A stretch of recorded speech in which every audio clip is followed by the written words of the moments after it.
중요한 정치 뉴스에 대한 진짜 토크, 정치면 주말 토크, 정말 토크.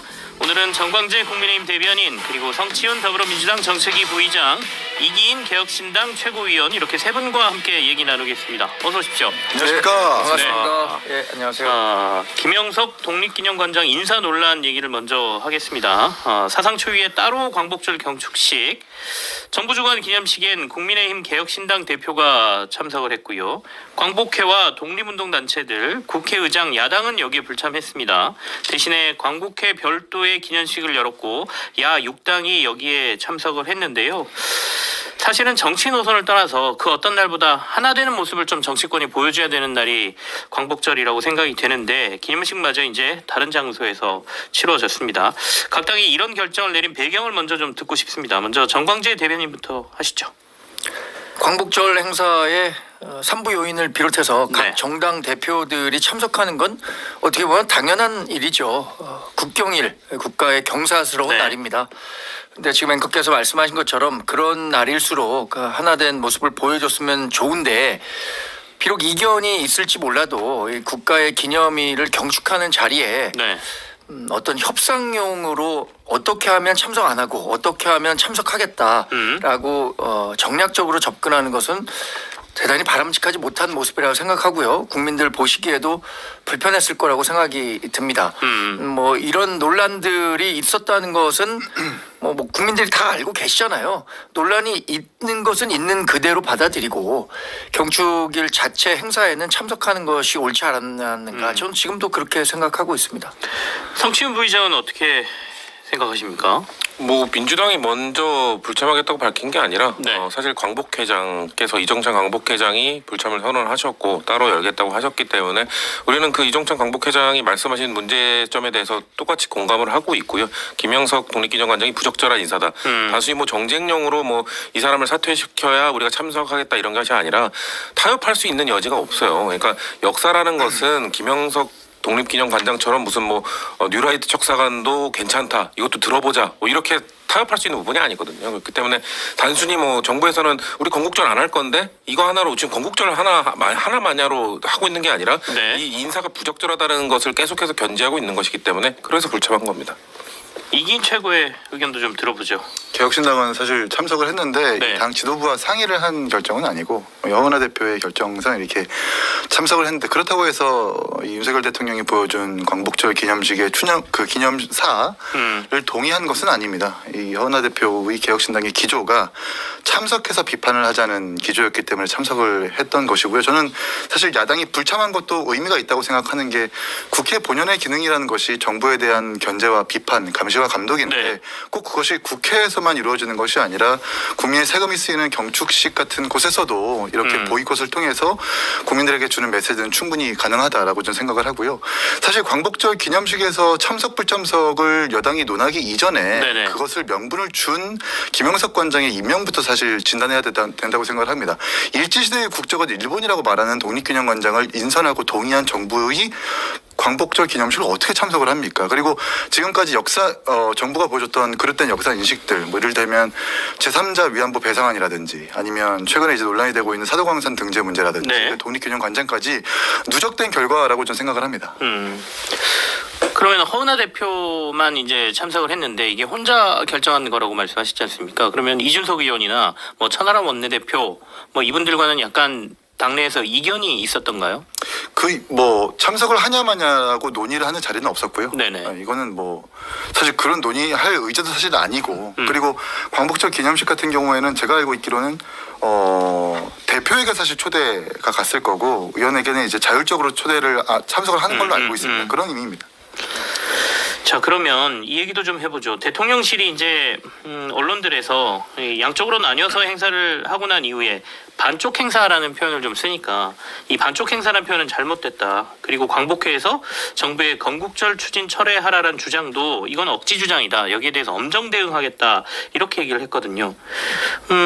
엄정 대응이라고 하는 거는 뭘 의미하는 건지도 좀 궁금하고, 정광재 대변인께서 네. 먼저 말씀하시죠. 저는 대통령실이 반쪽 행사라는 표현에 네. 대해서 부적절하다라고 말하는 것은 가능하다고 생각합니다. 그런데 언론이나 뭐 일부 의견을 달리하는 사람들이 이것을 반쪽 행사에 불과했다라고 평가하는 것도 역시 가능하다고 봅니다.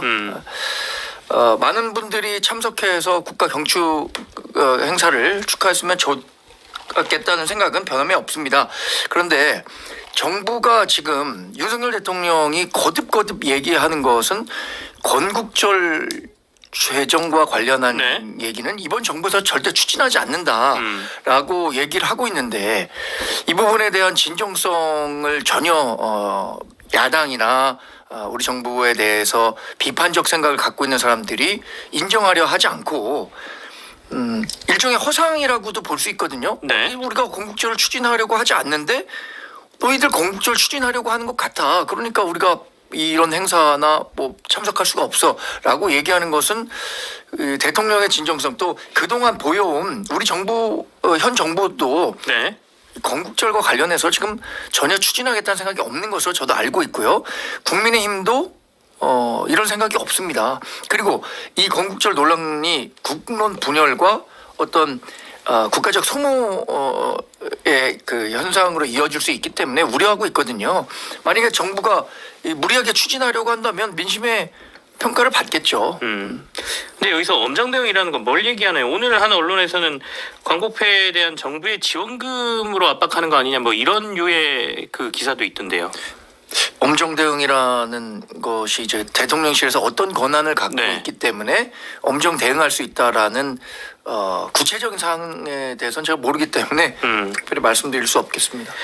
이기인 최고께서는 대통령실의 이런 입장에 대해서는 어떻게 생각하세요? 엄정 대응이 뭘까요? 고소를 한다는 걸까요? 아니면 정말 정부로부터 받는 지원금을 중단시킨다는 걸까요? 이런 말 한다는 것 자체가 매우 잘못됐다고 생각을 하고, 그러니까 건국절 논란까지 확전을 하는 것은 사실 경계해야 된다고 봅니다. 네. 보수와 진보가 뭐 끊임없이 십수년 동안 이어왔던 평행선을 달리고 있는 논쟁거리이기 때문에 이것까지 확전해버리면 사실 끝이 없고, 다시 거듭 말씀드리지만 왜 이렇게 반쪽짜리, 또 구체적으로 말씀드리면 시민단체도 주최하고 광복회도 주최하고 정부도 주최하고 천안시도 주최한 4쪽짜리 광복 이 기념식이 왜 일어나는지를 정부가 힘이 있는 화합의 주체인 정부가 되돌아봐야 된다. 결국 독립기념관장의 취임 일성, 이 친일파 중에 일부의 명예를 다시 회복하고 일제시대의 국적은 일본이다라는 말 때문에 사실 촉발된 것 아닙니까? 이것부터 되돌아봐야 된다고 생각을 합니다. 이종찬 광복회장은 저열한 역사인식이 판치고 있다. 피로 쓰인 역사를 혀로 덮을 수 없다. 또 이런 얘기도 했죠. 성치훈 부의장께서는 어떻게 보십니까? 지금 네. 정부는 문제를 해결할 생각이 전혀 없는 것 같아요. 그러니까 이종찬 광복회장이 이렇게 화가 나시고 좀 불만을 표출하고 계시면 설득하고 좀 어를 생각을 해야지. 이종찬 광복회장을 대통령실에서 뭐라고 했습니까? 인사 문제 때문에 목 리부린다는 식으로 몰아갔고, 국민의힘에서는 신지호 전력기획부총장이 뭐라고 했습니까? 일본 극우 세력의 기쁨조라는 사실 엄청난 모욕을 줬거든요. 그렇기 때문에 이종찬 광복회장의 마음을 좀 어떻게든 이해하고 그걸 네. 어떻게 해결할지를 생각하는 대안을 내놔야 되는데 엄정 대응 이렇게 그냥 우리가 하는 거에 반대되면 우리는 그냥 엄정 대응하겠다. 우리는 설득하고 협상하고 뭐 정치할 생각이 전혀 없다라는 걸 또 한 번 보여준 것이거든요. 그렇기 때문에 이종찬 광복회장이 이 이후의 행보에 있어서 절대 타협의 여지를 보여주지 않을 거라고 보는 게, 정부가 이런 태도 보이면 타협하겠습니까? 저는 정부의 잘못된 엄정 대응이라는 단어 선택 매우 적절한 선택이었다고 봅니다. 신지호 전 의원의 이종찬 광복회장에 대한 그 구구 기쁨조 뭐 이 발언은 뒤쪽에서 조금 더 저희가 얘기를 해보기로 하고요. 이제 김영석 독립기념관장의 임명과 관련된 여러 가지 논란, 그다음에 광복절 기념식과 관련된 얘기를 저희가 좀 하고 있는데, 독립기념관에서 사상 최초로 독립기념관 주최 기념식도 이번에 안 열었단 말이죠. 그렇다 보니까 천안시가 이걸 대신해서 열었는데, 여기에 대한 세 분의 의견도 좀 들어보겠습니다. 정광재 대변인 하실까요? 독립기념관장의 임명과 관련한 네. 것이 그 굉장히 큰 정쟁의 한 요인이 되면서 독립기념관에서 자체적으로 진행하는 것이 좀 심리적으로 뭐 외부적으로 보기에도 좀 부적절하다라는 지적이 있었기 때문에 그런 평가를 반영해서 자체적으로 결정한 사안이기 때문에 네. 이 부분에 대해서 큰 의미를 두고 싶지는 않습니다. 다만 그동안 독립기념관에서 주최를 해왔는데 올해 이렇게 되지 못한 부분에 대해서는 사실 저도 안타까운 마음을 갖고 있습니다. 어떻습니까? 석치훈 부의장 얘기도 좀 아니, 들어보고 싶은데요. 독립기념관장의 임명이 당당했다면, 그리고 독립기념관 김영석 지금 관장은 되게 당당하잖아요. 자기는 전혀 잘못된 게 없다고 하니까 전혀 물러설 생각도 없다고 하고, 그럼 주최를 했어야죠. 본인들도 뭔가 이거에 대해서 국민적 여론이나 뭔가 이런 공감대가 형성되지 않고 있다는 걸 알고 있기 때문에, 그렇기 때문에 그 독립기념관이 주최를 못한 거고, 여당 내에서도 사실상 대통령의 임명권이니까 뭐 불만을 얘기를 못하고 있는 것뿐이지 슬슬 나오고 있지 않습니까? 이 행사는 어쨌거나 반쪽으로 치러졌고, 대전에서 천안시가 주최해서 치러졌고, 이 이후에 어떻게든 이거를 해결을 해야 되는데 여당 내에서조차 다른 목소리가 나온다는 것 자체가 여당 인사들도 인정하지 못하는 임명이었다는 게 여실히 드러나는 거라고 보고요. 그렇기 때문에 독립기념관이 주최 못한 거 스스로 당당하지 못하다는 거를 증명한 거나 다름없다, 이렇게 말씀드립니다. 독립기념관에서 연례 개최할 수 있는 행사 중에 가장 의미 있고 가장 큰 행사가 사실은 광복절 행사이라고 보이는데요. 이거 자체를 안 한 거에 대한 모르겠습니다. 저는 이긴 최고 얘기 좀 들어볼게요. 네. 이런 적이 없어서 저도 잘 모르겠는데 이 박수. 잠깐 한마디 네. 더 붙여야 될까요? 네, 저는 네. 그보다는 이게 뭐 굉장히 큰 정치적인 이슈 논란거리가 됐잖아요. 근데 여기서 또 추가로 여는 것 자체가 더 논란을 만들 수 있다. 확산시킬 수 있다는 차원에서 고려한 결정이 아닌가, 이렇게 조심스럽게 판단해 볼 수밖에 없는 근데 거죠. 이제 독립기념관장이 갖는 그 자리의 의미라는 게 있잖아요. 네. 그렇지 않습니까? 광복을 위해서 힘썼던 선대를 기리고 앞으로 이제 후손들이 독립에 대해서 역사를 어떻게 서술할지를 방향성을 결정하는 자리라서 김영석 관장이 개인적으로 판단해가지고 주최한다 만다를 할 사안이 아닙니다. 그런데 이렇게 그냥 개인의 결정으로 독단적으로 주최하지 않았다는 건 굉장히 유감인 거고, 천안시 같은 경우에는 독립운동가들을 많이 배출했었던 도시이기도 하거든요. 네. 유관순 열사의 유적이 있는 곳이기도 하고 매우 유서 깊은 곳이기 때문에 당연히 주최를 할 수밖에 없었던 시장의 어떤 판단이 있었던 것 같습니다. 그러면 윤 대통령의 광복절 경축사 얘기로 좀 가보겠습니다. 이번 광복절 경축사의 과거사 언급이 거의 없었고요. 통일 독트린이라는 게 발표가 됐습니다. 일본 언급이 많이 없어진 데에 대해서 대통령실은 한일 관계 자신감을 내비친 것이다 라고 얘기를 했는데, 여기에 대한 평가를 좀 들어보고 싶네요. 성치훈 부의장부터 하시죠. 이거야말로 반쪽짜리도 아니고 전 4분의 1쪽, 한 8분의 1쪽짜리 과거사 경축사라고 봤는데, 네. 어떻게 광복절 경축사에서 일제 강점기에 대한 이야기가 안 나올 수가 있습니까? 저는 통일 독트린 얘기하는 거 보고 날짜, 다들 이런 얘기했어요. 날짜가 우리가 6.25인가? 지금 6.25 관련 발언을 하시는 건가? 어떻게 8.15 광복절 경축사에서 갑자기 통일 독트린 얘기할 수 있다고 생각해요. 뭐 의미 부여를 하기 위해서 뭐 통일이 되어야 광복의 완성이라는 논리를 말씀하셨지만, 국민들 중에서 그거에 대해서 그렇게 크게 공감하는 사람이 있을까? 사실 그 통일 독트린이라는 것도 결국 북한과 뭔가 대화를 해야 되는 것이고, 북한에 뭔가 전달하기 위해서는 뭔가 통일에 대한 프로세스를 이어가고 있던 정부가 그런 말을 한다면은 진정성이 있을 텐데, 윤석열 정부 들어서 사실상 아무것도 안 하고 있잖아요. 통일과 관련된 것들을. 그런데 갑자기 통일 독트린, 뭔가 멋들어지게 말을 하는 것 같지만 사실상 그 안에 들여다보면 현실 가능한 거는 하나도 없고, 그냥 윤석열 대통령이 그냥 하고 싶은 말만 실컷 하시고 끝냈고, 일본과의 관계에 대한 자신감, 글쎄요, 왜 자신감을 혼자만 느끼시는지 모르겠고, 국민들이 생각하고 있는 이런 아픔이나 이런 것들을 당연히 어루만져줘야 되는 경축사였는데 그런 게 다 빠지고 그냥 윤석열 대통령의 반쪽짜리 생각만 담긴 경축사였다, 이렇게 말씀드립니다. 윤 대통령이 24분 경축사 했는데요. 일제 패망으로부터 해방됐다. 1인당 국민소득이 처음 일본을 넘어섰다.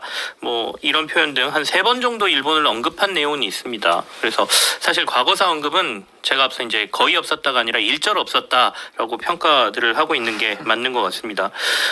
이긴 최고의 얘기를 듣고 그다음에 정광재 대변인 얘기를 듣겠습니다. 이 국가의 존재라는 것이 이제 외교와 역사를 균등하게 다뤄야만 가치가 있는 것이고, 네. 그리고 세계로부터 그 유산으로서 인정을 받는 것이고, 그래야 이제 미래로 나아갈 수 있다고 저는 생각을 하는데, 사도광산 문제, 그리고 앞으로 있을 이제 뭐 쿠로베 댐이라든지 등지를 계속해서 계획하고 있는 것들, 그리고 일본에 할 말을 하지 못하는 모습들을 종합해 보면 자꾸 일본이 불편해하는 말들을 의도적으로 빼는 것 같아요. 제가 볼 때는 대통령께서 그렇게 생각하고 있는 것 같습니다. 좋아요. 좋은데 광복절 기념식에서만큼은 거론을 해야죠. 거기에 이제 수많은 독립운동가들이 참석하고 또 국가를 위해서 희생했던 많은 사람들이 지켜보고 있는 가운데 의도적으로 일본을 빼고 네. 좀 생뚱맞게 독트린에 대해서만 이야기를 한다면 좀 봉창 두드린다는 느낌을 받지 않을까 많은 국민들께서 이렇게 생각합니다.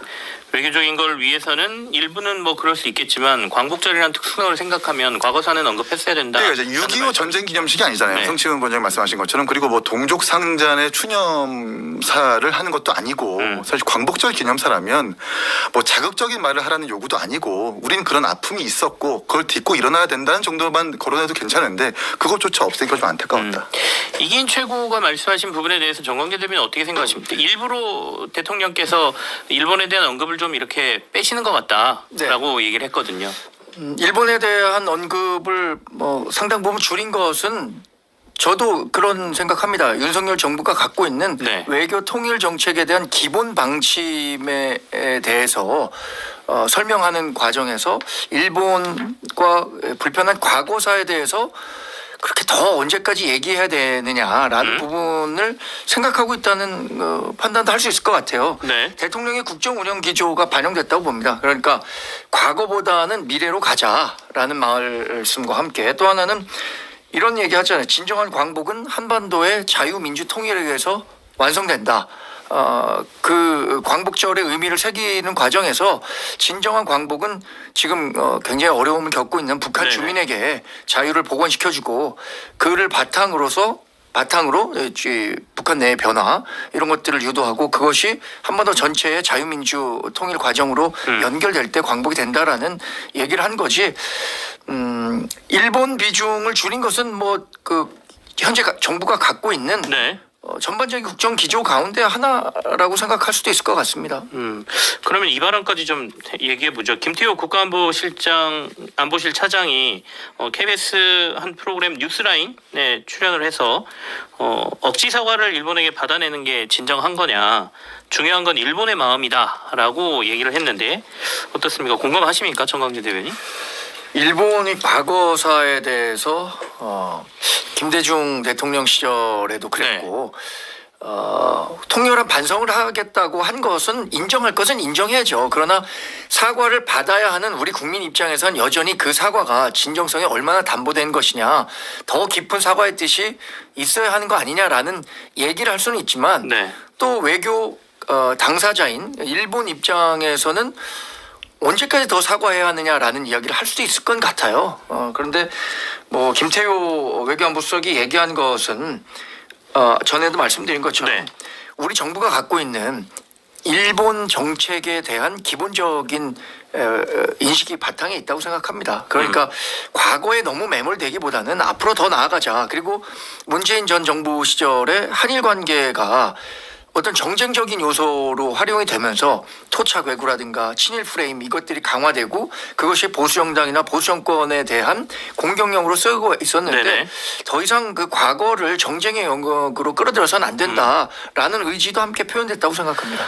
우리가 정치권에서 여야가 싸울 때 얘기한 것 지키라라고 요구를 하시지 않습니까? 그럼 방금 전에 말씀하신 일본이 통렬한 반성을 하겠다라고 얘기한 것과 관련돼서 통렬한 반성을 그러면 일본은 했다라고 보시는 거예요? 판단이 굉장히 어렵게 있습니다. 근데 이런 거죠. 과거사와 관련해서 어느 정도에서 선을 접고 현재와 미래로 나아가느냐 하는 대한 인식은 조금 다를 것 같아요. 과거처럼 뭐 조국 전 법무장관처럼 죽창가를 외치는 사람도 있을 거고 이제 MZ세대들은 더 이상 일본의 피해의식 갖고 있지 않다. 일제강점기 역사의 한 부분으로 생각하고 있지 그 부분에 대해서 얼마나 더 일본의 그 반성을 요구해야 되느냐라고 생각하는 젊은 세대들도 있거든요. 그러니까 그것을 보는 관점에 따라 다른 것이지 어느 것이 이제 통렬한 반성이 마무리되지 않았다는 각각의 좀 판단은 좀 다를 것 같다는 생각을 하는데요. 저는. 성치훈 부의장 얘기도 들어보죠. 언제까지 사과를 해야 되느냐? 저는 전범 국가인 독일처럼 진정성 있는 사과를 국제사회에 끊임없이 하는 그렇게 계속 요구해야 된다고 생각합니다. 지금 진정성 있는 사과를 했다고 보진 않고요. 계속해서 일본은 그 이후에도 극우적 망언을 계속 일삼고 있기 때문에 진정성 있는 사과라고 볼 수 없기 때문에 그리고 김태호 차장 중요한 건 일본 마음입니다. 중요한 건 한국 마음 아닌가요? 한국 사람들의 마음을 해야지 어떻게 일본 마음이라는 얘기를 할 수 있냐만 말씀드리고 싶고 그리고 이게 놀랍지 않아요. 새롭지 않기 때문이죠. 왜냐하면 그 동북아 역사재단 이사장으로 임명된 박지양 이사장이 이 비슷한 발언을 했던 적이 있기 알겠습니다. 때문입니다. 제가 2부에 조금 더 말씀할 기회를 드리죠. 세 분과는 2부로 다시 돌아옵니다.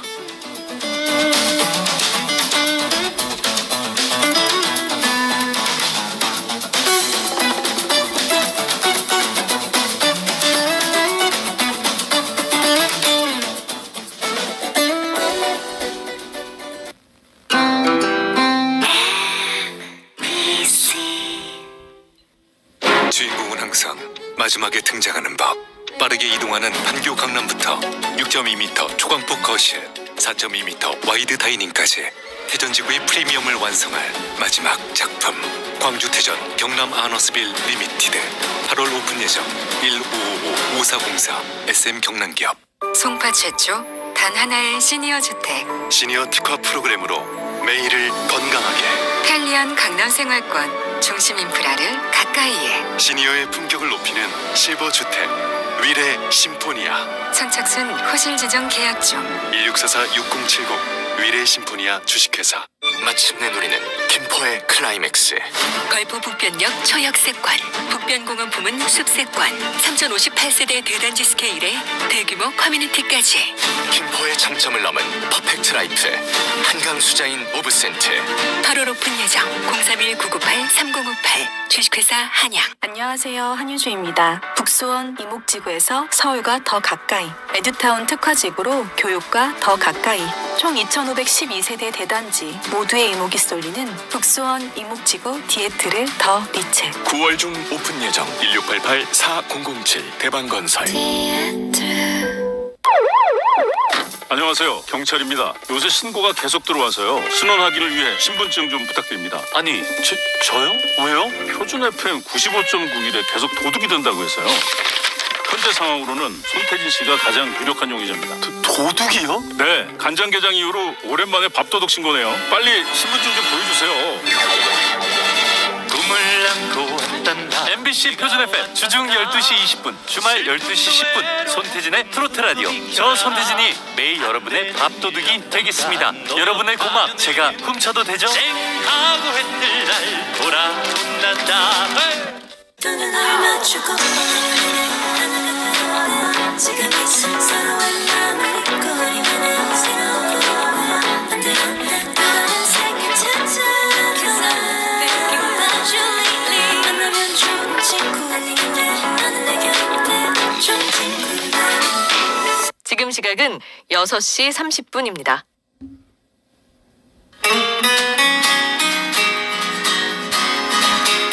오늘도 당신 편 MBC 라디오와 함께하는 안전운전 캠페인입니다. 서울과 전라도 지역에 빗방울이 떨어지고 있습니다. 대기가 불안정해지면서 새벽까지 곳곳에 소나기가 내리겠고요. 호남 지역에는 시간당 20mm의 강한 비가 쏟아지는 만큼 물가에서는 더욱 조심하셔야겠습니다.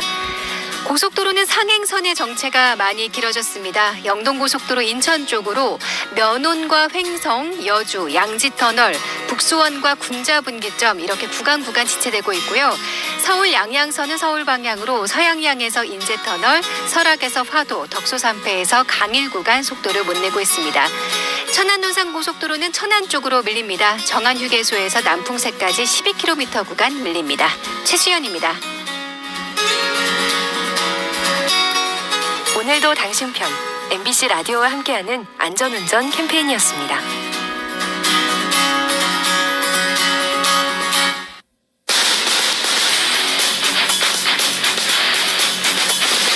주말 저녁 생방송 뉴스쇼 김치영의 뉴스 하이킥.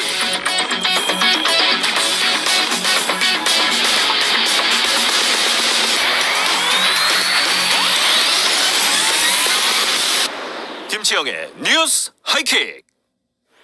유튜브 생중계로도 함께하고 있는 생방송 김치영의 뉴스 하이킥 2부, 정광재 국민의힘 대변인, 성치훈 더불어민주당 정책위 부의장, 이기인 개혁신당 최고위원 이렇게 세 분과 정말 토크 계속 이어가겠습니다. 앞서 김태우 차장의 발언과 관련된 얘기를 좀 듣고 있었는데 우리 성치훈 부의장 말씀하신데 제가 좀 끊었습니다. 네. 먼저 하시죠. 그러니까 억지사과 받아내는 게 진정한가라는 그 비슷한 말을 그 동북아 역사재단 이사장에 임명된 그 박기양 이사장이 그런 얘기를 했었어요. 일본의 사과를 요구하는 그 역사 인식을 우리 후손들 젊은이들에게 강요해서는 안 된다. 거의 비슷한 발언이죠. 저는 그러니까 그 동북아 역사재단뿐만 아니라 뭐 국사편찬위원회 위원장, 한국항중앙연구원 원장 다 완전 다 뉴라이트로 임명이 됐습니다. 그러니까 저는 이런 분들로 임명해서 김태우 차장의 이런 그 일본에 대한 생각과 일맥상통한다고 생각하는데 마치 젊은이들에게 우리는 이제 일본과 대등한 수준이 됐기 때문에 사과를 요구할 필요 없어. 너네들은 자신감을 갖고 사과 요구하지 마. 전 일종의 가스라이팅이라고 봅니다. 이렇게 뭔가 잘못된 인식을 심어주기 위해서 이런 사람들을 심고 있는 게 문제라는 것이지 건국절 자꾸 정부는 이 건국절 하나에만 포커싱 맞추거든요. 우린 건국절 안 할 거야. 괜찮아. 그러니까 그 뉴라이트 아니야. 그렇게 생각하지 마라고 하지만 그 건국절 논란 말고도 이렇게 곳곳에 심어져 있는 뉴라이트적 사관을 갖고 있는 사람들 거기에 안보실 차장이라는 사람의 발언이 그 사람들과 일맥상통한다는 것 이게 문제가 있다고 계속 지적하는 거죠. 김태효 차장이 과거에 이제 일본이 물컵 절반을 채우고 있는 중이다 이런 발언을 한 적이 있습니다. 그러니까 사과도 계속했었고 여러 가지 노력을 하고 있다 이런 차원의 발언이었다라고 그때 당시에 이제 해석을 했는데요. 여기에 대해서 우리 이긴 최고는 어떻게 보십니까? 이번 김태효 차장의 발언에 대해서? 가만히 있으면 중간이라도 가는데 이게 불난 집에 기름을 붓는 꼴인 것 같고 억지 사과가 진정한가라는 이 김태효 실장의 말에서 네. 윤석열 정부의 기조가 그대로 들어있다고 생각을 해요. 사실 아니 본인이 뭔데 억지 사과라고 규정을 하죠? 그러면 우리가 일제로부터 침탈당한 그 아픈 역사가 그것에 대한 사과를 요구하는 것이 억지 사과 요구인가요? 그건 아니지 않습니까?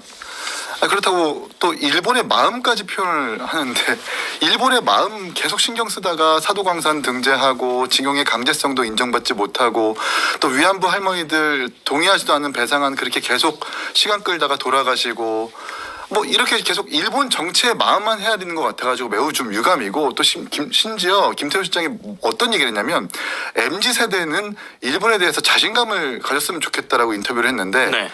일본에 대해서 제일 자신 없는 게 지금 이번 정부인 것 같아요. 가만히 있으면 중간이라도 가는데 좀 안타깝습니다. 네. 자, 이 얘기도 좀 해봅시다. 한동훈 대표가 일단은 정부 주관 경축식 불참에 대해서 야 6당이 참석하지 않은 거 너무 부적절하다라는 얘기는 했습니다. 근데 이제 김영석 독립기념관장 논란에 대해서는 약간 거리를 두는 듯한 모습이긴 하거든요. 여기에 대한 얘기를 우리 정광재 대변인에게 좀 들어보죠. 네. 어떻게 보십니까? 당내에서 뭐 약간의 이견들이 지금 분출하고는 있는 것 같아요. 네. 뭐 조경태 의원이라든가 김영태 의원이 자진 사퇴해야 되는 사안이 아니냐라고 얘기를 했고, 저도 사실 뭐 범여권 인사 가운데 한 명이라는 측면에서 자진 사퇴가 필요하다는 의견을 전달하기도 했었습니다. 뭐 이런 방송 중에. 네. 그런데 이 사안이 계속 좀 전개되는 과정을 보니까 자진 사퇴가 맞느냐라는 부분에 대해서 네.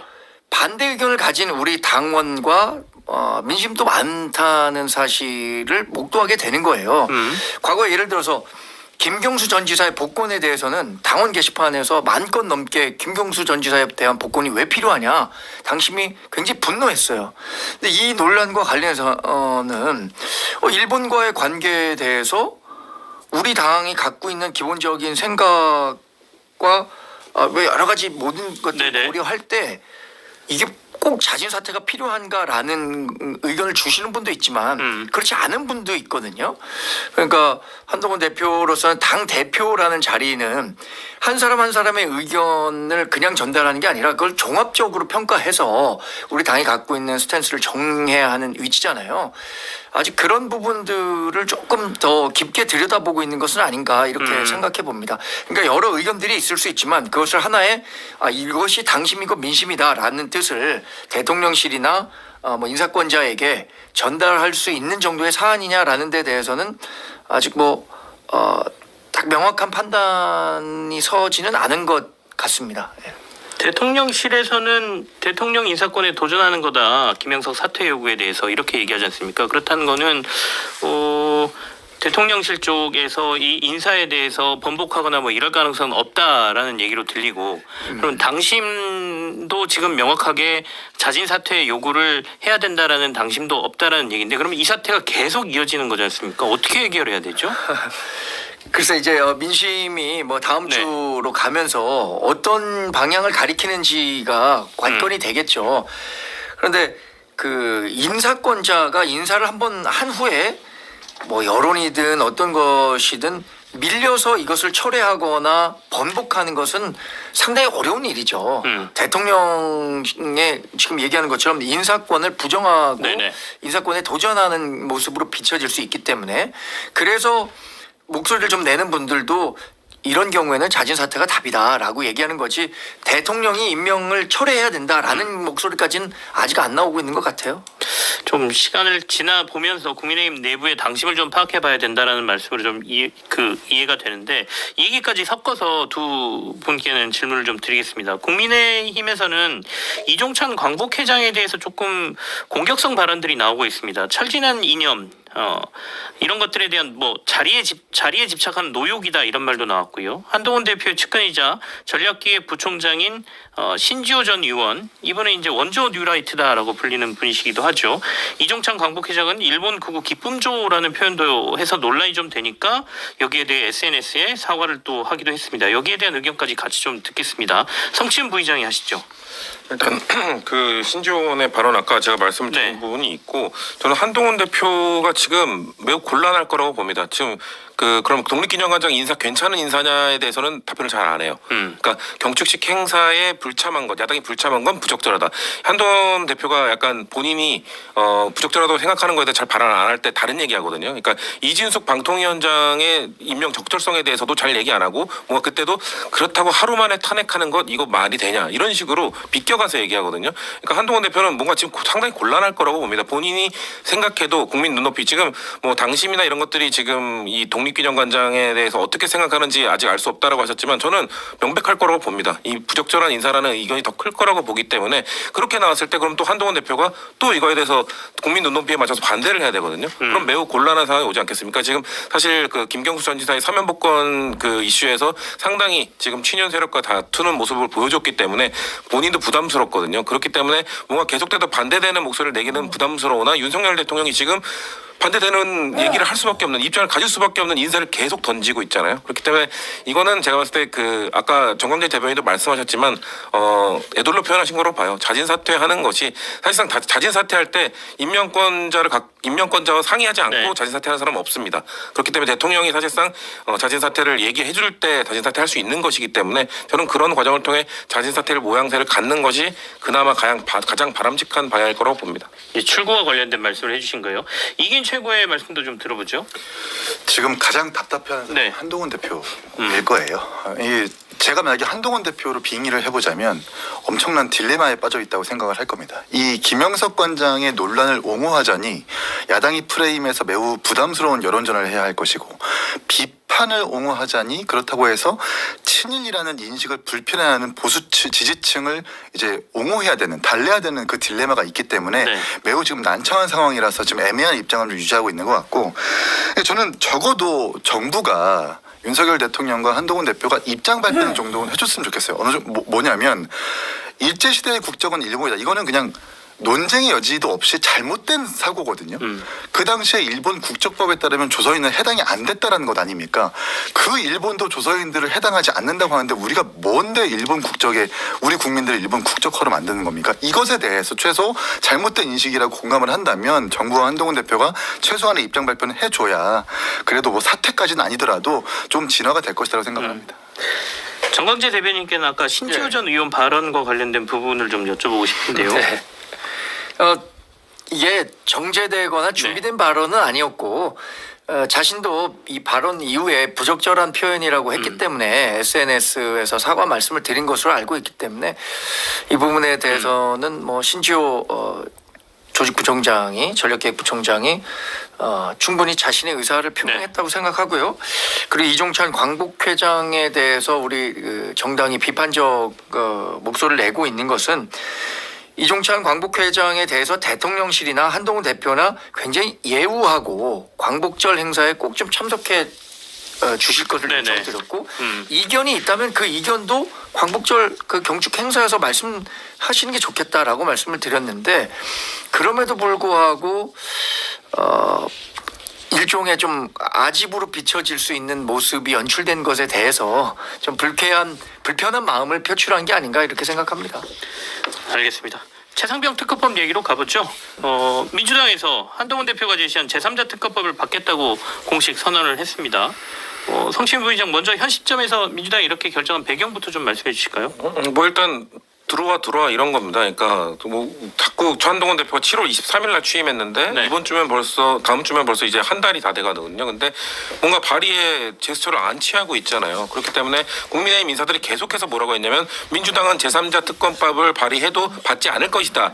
그렇기 때문에 우리는 아직 뭐 당론을 좀 모아야 된다. 이런 얘기를 했었는데 그렇기 때문에 우리는 받겠다. 우리는 받을 테니까 발의해봐라 이 얘기를 하는 건데 국민의힘 측에서 자꾸 너네가 진정성이 있으면 그럼 제3자 추천 특검법을 너네가 발의해봐라. 자꾸 이 얘기를 하거든요. 네네. 근데 우리가 야당이 192석의 야당 전체가 뭔가 지금 여당한테 결제받는 거 아니잖아요. 우리가 갖고 특검법을 발의했는데 야 이거 아니야 제3자 특검법으로 다시 해와 이러는 게 아니고 국회라는 곳은 서로의 안을 갖고 와서 협상하고 그 협상 중재안을 내놓는 게 정치고 그게 국회 본연의 역할인데 자꾸 국민의 입법을 발의를 안 하니까 네. 그럼 우리 받아줄 테니까 자 해보세요 갖고 와보세요라고 지금 얘기한 건데 한동훈 대표가 과연 어떻게 할지는 지켜봐야 되는 거죠.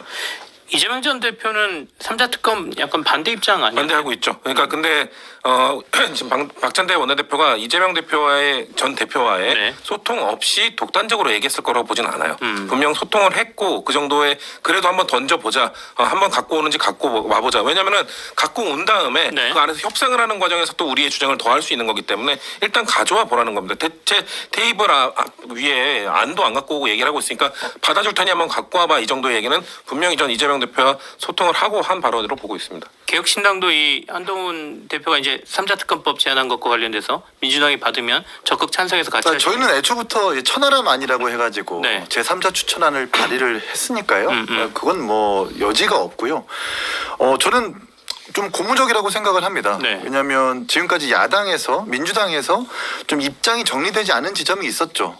특히 민주당 내 강성 의원들이나 지지층 같은 경우에는 이 특검을 어떻게 제3자가 할 수 있겠느냐, 추천할 수 있겠느냐, 야당이 직접 추천해야 진실규명이 가능하다라고 한 세력이 있었는데 그럼에도 불구하고 박찬대 원내가 이렇게 좀 치고 나갔다라는 것에 있어서 입장이 정리가 된 것 같고 또 한동훈 대표도 그에 화답해가지고 절차를 진행하겠다.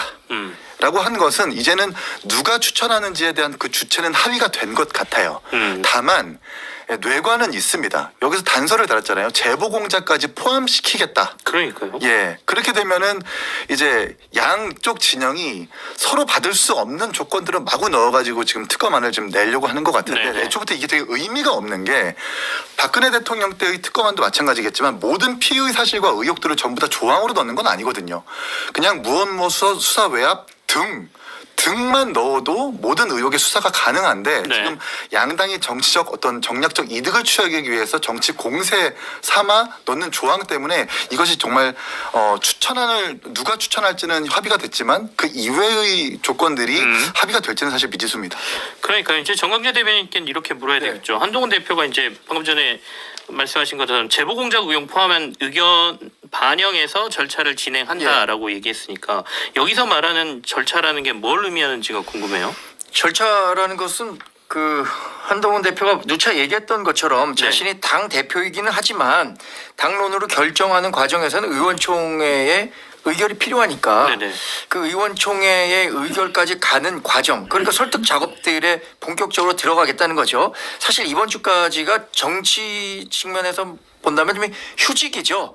뭐 여름 휴가철도 있고 국회도 제대로 돌아가지 않고 하니까 그래서 요 시기가 지난 다음에 본격적으로 제3자 특검법안에 대한 시동을 좀 걸겠다라는 생각을 한동훈 대표가 갖고 있었던 차에 그 박찬대 원내대표가 수용할 수도 있다고 했거든요. 사실 민주당에서 이걸 공식적으로 수용하겠다라고 한 건 아닌 것으로 제가 알고 있습니다.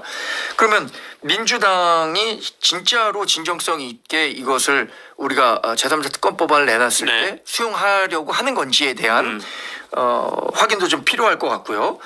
민주당이 얘기하는 그 의혹만 있는 것이 아니라 우리 당을 지지하는 사람들도 여러 의혹을 갖고 있습니다. 특히 이 제보 공작과 관련해서는 권성동 의원이 녹취록이라든가 카톡이라든가 그 멋쟁 해병이라는 카톡 그 채팅방 내에서 이것이 정말 정치적으로 이용하려고 하는 그 의도가 있다라는 것이 확인이 되고 있거든요.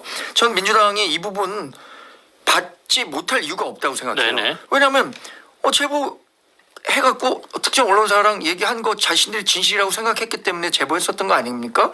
이 과정에서 어떠한 감출 것도 없다면 받아들여서 같이 한번 논의해 볼 수 있는 거죠.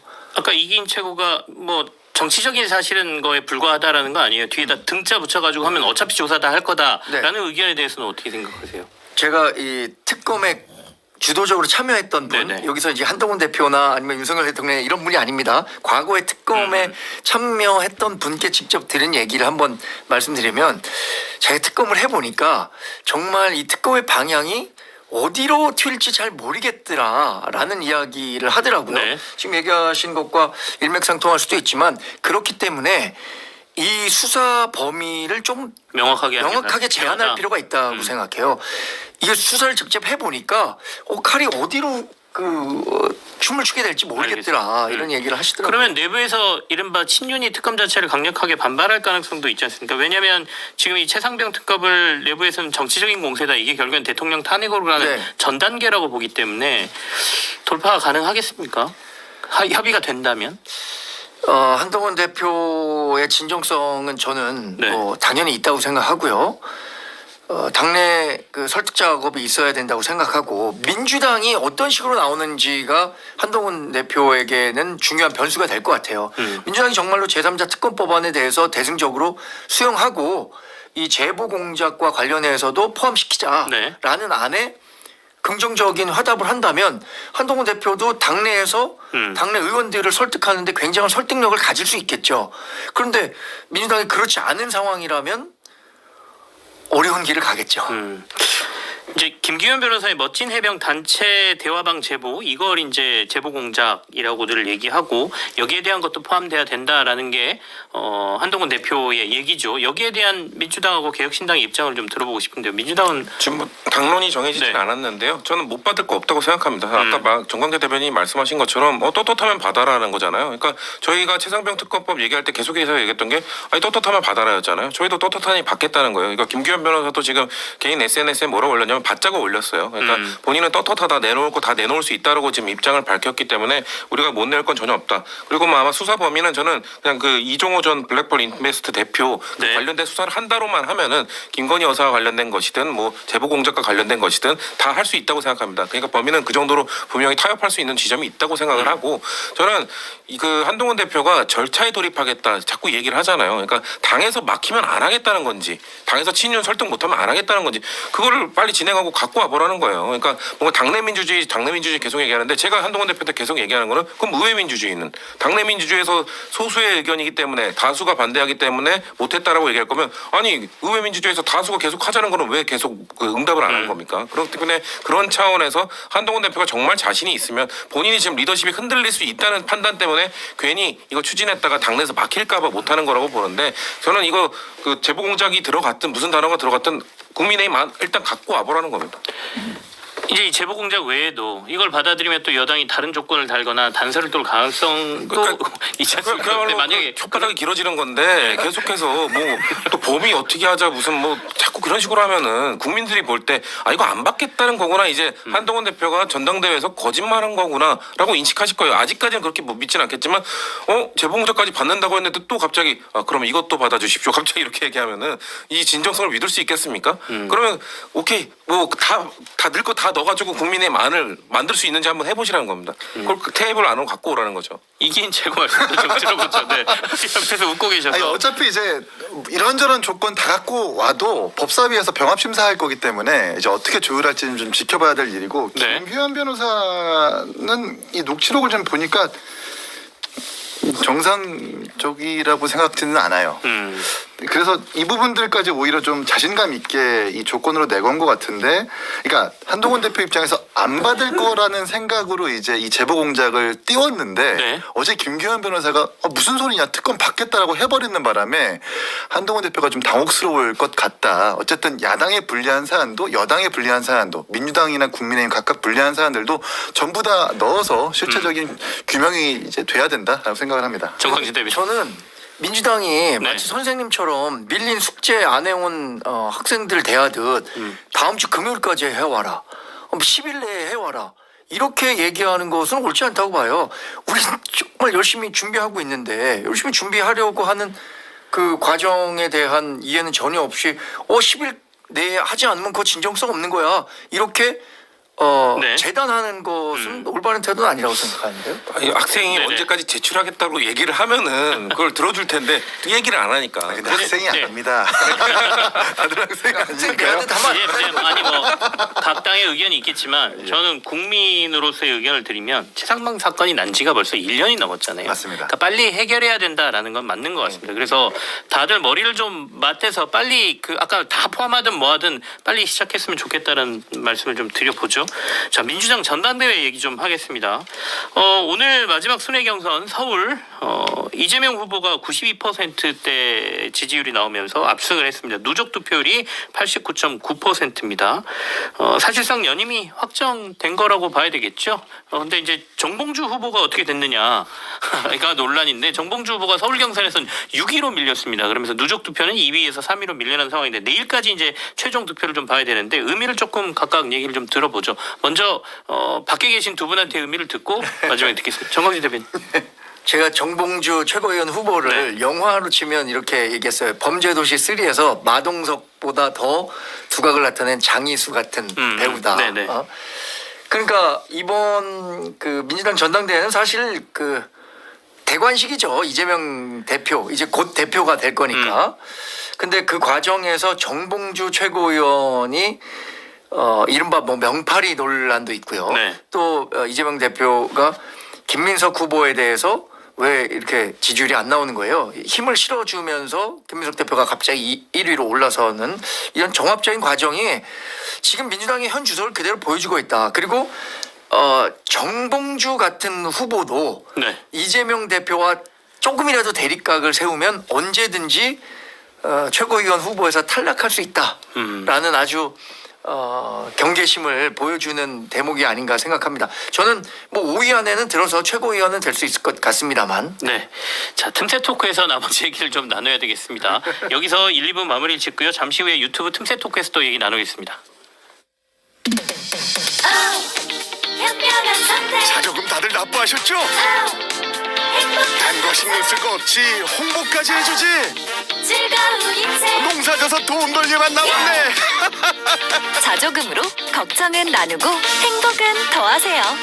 농림축산식품부. 나에게 딱 맞는 금융 어디 있을까? 웰컴 저축은행으로 안내를 시작합니다. 디지털로 간편한 그런 금융 없을까? 100m 앞 웰컴 저축은행이 있습니다. 진짜 믿을 수 있는 저축은행은 여기인가? 웰컴 저축은행에 도착했습니다. Welcome to welcome. 웰컴 저축은행. 오 포토 전기차 얼마야? 1,000만 원? 아니 1,000원. 1,000원? 말이 돼? 말 됩니다. 하루 약 1,000원이면 포터 전기차를 탈 수 있거든요. 이번 달 소상공인을 위한 저금리 프로모션 현대자동차 영업점에 문의하세요. 단 현대카드로 36개월 유예형 할부 후 일시납 필요.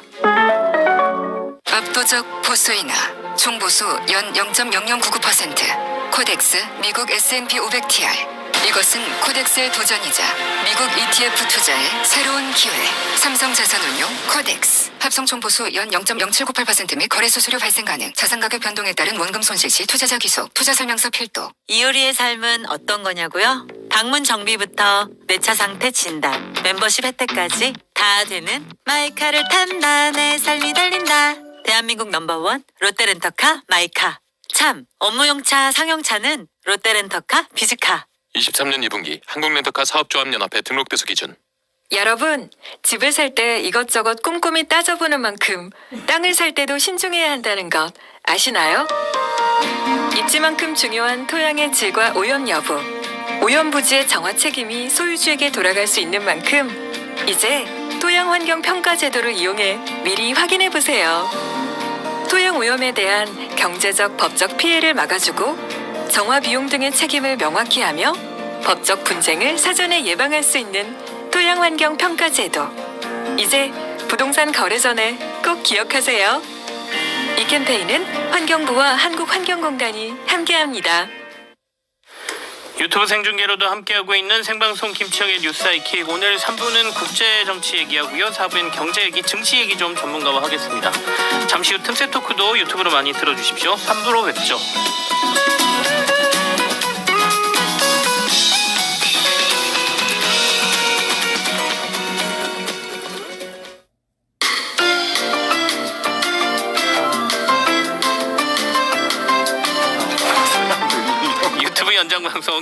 토크 시작하겠습니다. 오늘은 정광재 국민의힘 대변인, 성치호 더불어민주당 정책위 부의장, 그리고 이기인 개혁신당 최고위원 이렇게 세 분과 얘기 많이 나누고 있는데요. 제가 인사하면서 조금 웃었던 게 여기 지금 유튜브에 이기인 최고 응원하는 댓글이 굉장히 많아요라고 이제 작가님이 올려주시니까 옆에서 정광재 대변인께서 굉장히 부러운 듯이 옆에 이기인 최고한테 네. 왜냐하면 전 MBC 올 때마다 굉장히 각오하고 옵니다. 왜냐면 아니 모든 방송을 각오하고 하시면서 또 특별히 또 MBC만 각오한다고 그랬습니까? 아무래도 타겟 오디언스가 좀 저한테 부담스러운데 저는 그래도 우리 당에서도 약간은 좀 개혁 성향의 인물이라고 생각하는데 스스로 그래도 좀 국민 눈높이 다양한 의견이 있잖아요. 네네. 저는 그 다양한 의견들 굉장히 존중합니다. 그런데 제가 소속한 정당이 갖고 있고 추구하는 가치도 있기 때문에 뭐 정당인으로서의 목소리도 있고 개인 정치인 정광재로서의 목소리도 있습니다만 뭐 MBC 대변인이시니까 많이 좀 그 애정을 갖고 지켜봐 주셨으면 좋겠어요. 저 여기 와서 마음 상처 많이 받았거든요. 그러니까 대변인이라는 이 타이틀이 그 말씀하시고 싶은 걸 많이 제안하는 것도 있거든요. 그래서 저희가 그것도 이해하고 사실은 우리 국민의힘 이 출연자분들이 나와주시는 거에 대해서 굉장히 고맙게 생각합니다. 이슈가 최근에 이제 여당이 말씀하시기 힘든 이슈들이 굉장히 많기 때문에 그 부분에 대해서는 제가 감사 인사를 드리고요. 어쨌든 오늘 유튜브에는 이기인 최고님을 응원하는 글이 많다는 거, 뭐 개혁신당의 기둥이란 말씀까지 다 나오고 있습니다. 기둥풀이 안 뽑히게 잘하겠습니다. 네. 성친 부의장 분발하시라고. 열심히 해야겠네요. 자, 앞서 저희 나누던 얘기 마저 조금 해보죠. 민주당 이제 그 전대 얘기하고 있었지 않습니까? 아무래도 서울에서 이제 정봉주 후보가 6.15 밀려난 게 최근에 있었던 뭐 이른바 명파리 척결 발언 뭐 이런 것들이 영향을 미친 걸로 봐야죠. 왜냐하면 누적으로는 지금 2, 3위 달리고 있는데 서울에서만 이렇게 뚝 떨어졌으니까요. 당장 이제 내일까지 하면 이제 민주당 전대가 끝나죠. 지금까지 나온 건 권리당원 투표 결과고 자동응답 전화 투표 그리고 대의원 투표 일반 국민 여론조사 합산해서 내일 최종 결과가 나오는 거죠. 이건 몇 시에 나옵니까, 성침 부의장? 시간은 저도 정확히 모르겠는데요. 일단 내일까지 저 대의원이라서 대의원 투표가 내일이라서 내일 투표를 할 예정인데 그거 다 끝나고 나면 저녁 때쯤 돼야 될 왜냐면 오후 저희 방송할 때쯤엔 결과 나오겠죠? 그쵸, 투표 끝난 다음에 아마 개표하는데도 또 한 몇 시간 걸리기 때문에 그때쯤은 발표할 겁니다. 그래서 그때 몇 %인지가 나올 건데 글쎄요 뭐 정봉주 후보는 당선될 거로 봐요. 무난히 될 거고 다 그렇게 5명 안에는 든다. 예 그리고 오히려 저는 그 일반 국민 여론조사에서는 또 득표를 더 많이 해서 뭐 어느 정도 또 2위를 회복할 가능성도 없지 않다고 봅니다. 근데 문제는 그렇게 되더라도 아마도 강성 지지층 계속해서 우리는 속아서 너한테 서울 경선 전까지 속아서 너한테 투표를 줬다. 그러면 너의 진정한 순위는 6이다라고 하면서 아마 계속해서 사퇴 요구를 할 겁니다. 그래서 그 갈등의 씨앗은 계속 남아있다고는 말씀드릴 수밖에 없는 것 같고 참 무섭습니다. 지금 이번 전당대회에 참여하고 있는 우리가 투표율이 그렇게 높지는 않거든요. 최종 투표율은 내일 나오겠지만 그 국민의힘 전당대회보다 훨씬 지금 낮은 수준이기 때문에 이 투표율은 결국 지금 투표에 참여하고 있는 당원들은 뭔가 윤석열 정부에 너무 분노를 많이 해서 단일 대우로 일단 윤석열 정부랑 어떻게든 싸워야 된다는 목소리를 갖고 있는 분들이 대부분 참여하고 있는 건데 전당대회 이후에는 대표가 되실 그 누군가께서 뭔가 그 투표에 참여하지 않은 당원들의 목소리를 어떻게 좀 받아들일까 그 고민을 해야 우리가 다음 정권 교체까지 갈 수 있다라는 말씀 그 정도로 드립니다. 그러면 명파리 척결 발언에 대해서는 어떻게 보세요? 저는 뭐 실수죠. 근데 실수인데 정봉주 후보는 원래 그런 분이에요. 원래 솔직하게 가감 없이 그냥 다 얘기하는 분이에요. 그러니까 이번에도 그냥 웬만하면 버틸 법도 한데 그런 얘기 했습니다라고 하잖아요. 물론 너무 많은 증인들이 있기 때문에 거짓말할 수 없었다고는 하지만 애들로 표현하지 않고 그런 얘기도 했어요라고 해버리잖아요. 그러니까 정봉주 후보의 그런 솔직함에 대해서 사실 총선 때는 강성지층이 환호했던 거 아닙니까? 그냥 따로 그냥 내가 뭐 강북 을래 좀 대표하는 그런 고민을 해왔다라는 게 아니라 박용진 잡으러 가겠습니다. 하고 그냥 솔직하게 얘기해보니까 거기에 지지층이 환호했던 건데 이번에도 그냥 솔직하게 본인이 1위 달리다가 그 명팔이라고 하는 정봉주 후보가 지명한 그런 사람들 몇 명이 자신을 끌어내리기 위해서 막 안 좋은 소문들을 내고 다닌다. 그런 거에 대한 분노를 하면서 순위가 뒤집힌 거 보고 어떻게 보면 흥분해서 또 솔직하게 하고 싶은 얘기 다 한 거죠. 아 이런 사람 되면 안 돼. 라든지 뭔가 조작하고 있어. 뭐 이런 얘기라든지를 한 건데 이 정봉주 후보는 천성이 예전이나 지금이나 앞으로도 바뀌지 않을 것이다. 예. 원래 그렇게 솔직한 게 장점이자 때로는 독이 되고 때로는 득이 되는 분이니까요. 예. 이기인 최고께서는 밖에서 볼 때 이 정봉주 후보의 발언은 어떻게 들리셨습니까? 그러니까 정봉주 후보만 고려할 것이 아니라 전현희 후보랑 같이 다뤄줘야 되는 게 정봉주 후보는 명파리로 사실상 1극 체제에 대항하는 단어를 쓴 거고 네. 전현희 후보는 강성 지지층이 좋아할 만한 살인자 단어를 썼는데 희비가 엇갈린 것 아닙니까? 대통령과 이제 사실 정봉주 의원의 순위도 궁금했지만 이현주 후보와 전현희 후보의 득표율이 네. 오늘 전까지 11.54와 11.56, 0.02 차이였단 말이에요. 여기서 사실은 크게 변화가 없을 거라고 생각했는데 살인자 발언 때문에 강성 지지층의 이 지지를 얻으면서 단숨에 2위로 등극했다는 것 아닙니까? 저는 최악의 선례를 남겼다고 저는 생각을 하고 민주당식으로 논평을 하자면 살인자 운운한 전현희의 부활 그리고 명파리 운운해서 살인당한 정봉주 이렇게 표현할 수 있겠다. 좀 안타까운 정치의 어떤 한 단면이라고 생각을 합니다. 오늘 서울 경탄 결과 말씀하신 대로 김민석 후보가 20.88% 그리고 2위가 전현희 후보 17.4%인데 이제 전현희 후보가 서울이 텃밭이라고들 했으니까 다른 데보다는 서울에서 조금 더 지지를 받을 것이다라고 보긴 했지만 지금 이긴 최고가 말씀하신 대로 그 발언이 더 지지자들을 결집시키게 만들었다. 그렇죠. 이렇게 평가하시는 거죠. 왜냐하면 이번 네. 선거에 투표하는 분들의 성향이 이런 거예요. 지금 낮은 투표율 그러니까 지금 30% 조금 넘나요? 나머지 70%에 가까운 사람들은 조금 더 온건한 민주당 지지자임에도 불구하고 그분들은 투표에 응하지 않고 강경 지지자들만 투표에 열심히 응하니까 저는 전현희 의원이 이 강경 지지자들을 의식한 네. 발언이었는지는 제가 뭐 모르겠죠. 그분만 알겠지만 이런 효과를 지금 내고 있는 거예요. 그러니까 자기 편만 보고 하는 정치가 어떻게 우리 대한민국 정치를 망치고 있는가를 보여주고 있는 거고요. 정봉주 후보 같은 경우에는 자신이 이 지난 그 득표를 고려했을 때 5위 안에는 들 수 있다는 확신을 갖고 있었기 때문에 명팔이라는 그 프레임을 가져올 수 있었을 거라고 생각합니다. 그런데 그 후과가 굉장히 큰 것 같아요. 이 정봉주 후보가 사실 수박이라는 단어 처음 만들고 미권스라는 팬덤도 만들고 했었던 분임에도 불구하고 한때 수박을 척결하겠다고 했던 사람이 수박이 돼서 개혁의 대상이 되는 이런 아이러니를 지금 경험하고 있는 거죠. 어떻게 생각하면 지금 좀 황당하기도 할 겁니다. 정봉주 후보는. 근데 이제 정봉주 후보가 최고위원이 되고 난 이후에 대해서도 이제 지금은 선거니까 그렇게 얘기를 했지만 되고 나면 또 그러지 않을 것이다라는 평가가 있는 반면에 이제 최근에 한 발언 중에 최고위원회는 만장일치다 두고 봐라 뭐 이런 얘기를 했기 때문에 또 내용이 좀 내부에 있을 것이다라는 의견도 있더군요.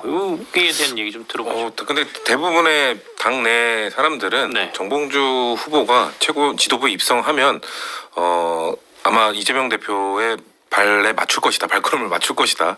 기존에 해왔던 것처럼 반대되는 목소리 아예 안 낼 것이다. 그렇게 보고 있어요. 왜냐하면 그래 왔던 분이에요. 그러니까 지금 계속해서 뭐 명팔이 얘기할 때도 나는 이재명 대표를 대통령 만들어야 되는데 네. 근데 지금 명팔이라는 사람들이 이재명 대표를 뭔가 오히려 해치고 있다. 오히려 지지를 낮추고 있다. 이렇게 지적을 했거든요. 그러니까 이재명 대표에 대해서는 뭔가 지도부 회의, 최고위 할 때 뭔가 그것과 관련된 발언할 기회는 별로 없거든요. 정책과 관련된 발언, 당의 노선과 관련된 발언을 할 거기 때문에 사실 거기서 정봉주 후보는 아마 이재명 대표보다 더 세게 발언하겠죠. 윤석열 정권에 대한 뭐 타도 이런 목소리를 더 세게 내면서 오히려 이재명 대표보다 더 강한 발언을 해줌으로써 이재명 대표가 좀 더 중도층 확장의 메시지를 낼 수 있는 그런 뒷받침 역할을 오히려 해줄 본인이 그거 하겠다고 나설 거기 때문에 분란 없을 거라고 봅니다. 분란보다는 이재명 대표가 더욱 발을 맞출 가능성이 높다라고 내부에서는 이렇게 평가를 해주시는데 밖에서 보실 때는 어때요? 이긴 최고는 어떻게 보이십니까? 그러니까요. 만약 그런 분이 맞다면 저 최고위원회 만장일치다 두고 봐라. 이재명을 끌어내리겠다가 아니라 최고위원회 만장일치 두고 봐라 더 열심히 하겠다. 두고 봐라 네. 난 더 이재명과 함께 더 좋은 정치를 하겠다고 뭐 그렇게 뜻을 비치지 않을까 싶고요. 뭐 사실 마지막 그 평가가 대의원 그러니까 대의원 14%랑 일반 여론조사 30%이기 때문에 명팔이라는 단어가 사실은 일반 여론조사에서 한번 승부를 보겠다라는 요건도 있는 것 같았어요. 근데 이렇게 오늘 당원 투표에서 이렇게 순위가 바뀔 줄은 아마도 본인도 몰랐을 것이다. 이렇게 생각을 합니다. 국민의힘 총선 백서 담긴 내용 얘기 조금만 해볼까요? 네. 정광재 대변인께 좀 물어보고 싶은데 총선 출마자와 당직자 등에게 설문조사한 결과에 보면 한동훈 표 비례대표 공천평가가 10점 만점에 2점으로 가장 저조하게 나왔거든요. 그리고 도리어 그러니까 어떻게 보면 민주당 야당이 지금 추진하고 있는 전국민 25만 원 공약은 6점을 받았어요. 네. 어떻게 봐야 됩니까? 일단 정봉주 의원에 대해서도 저도 짧게만 한마디. 네네네. 정봉주 의원은 놓칠 수 저는 없어. 제2의 정청래 의원이 될 것이다. 네네. 네, 이렇게 생각합니다. 그러니까 성치훈 부의장이 얘기한 것처럼 정봉주 의원은 아마 이재명 대표가 이제 되면 그 체제 내에서 굉장히 좀 강경한 메시지를 더 윤석열 정부에 대해서 내고 그러면서 이재명 대표가 조금은 중도층으로 갈 수 있는 외연 확장의 길을 터줄 수 있을 거다. 그러니까 그게 지금의 그 정청래 법사위원장 같은 역할 아닌가 싶기도 하고요. 또 하나 이 총선 백서 관련해서는 저는 이 총선 백서가 전당대회 이전에 나오는 것에 대해서는 반대했습니다. 네네. 왜냐하면 그것이 인위적으로 당심과 민심을 왜곡시킬 수도 있다라고 생각했기 때문에 전당대회 이전에 나오는 백서는 반대했지만 전당대회를 통해서 이미 총선 백서는 만들어진 거 아닌가요? 당심과 민심에서 63%를 얻은 한동훈 대표에 대한 책임론, 총선 책임론, 그거 물을 수 있을까요? 백서에서 아무리 총선 백서에서 이 한동훈 대표가 뭘 잘못했고라고 쓴다고 하더라도 이미 당신과 민심은 한동훈은 최선을 다했지만 한계가 있었다. 그러니까 그에게 다시 한번 기회를 주자라는 식으로 전당대회 결과가 말해주고 있는 거예요. 그럼 지금 말씀하신 그 네. 뭐 2점짜리 공천 이것은 뭐 언론인들이 평가를 했다 그래요. 근데 언론인분들이 공천 과정을 내밀히 알 수는 없어요. 어떤 사람이 됐는지는 모르니까. 예. 네, 시간이 다 됐습니다. 자, 세 분과 오늘 얘기 나눴는데요. 정광재, 성치훈, 이기인 세 분과 함께했습니다. 고맙습니다. 고맙습니다.